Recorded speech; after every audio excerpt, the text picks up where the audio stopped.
afuma sida binatati najalate nandabtu yomu ubadume angoja kheti sipafachon sodate male jidarami dame dugati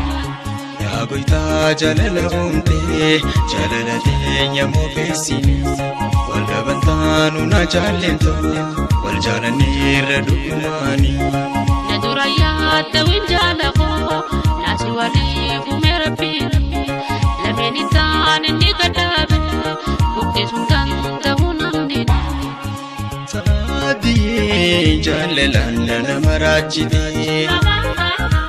maluman natuite makana gote adi jalalana marajidi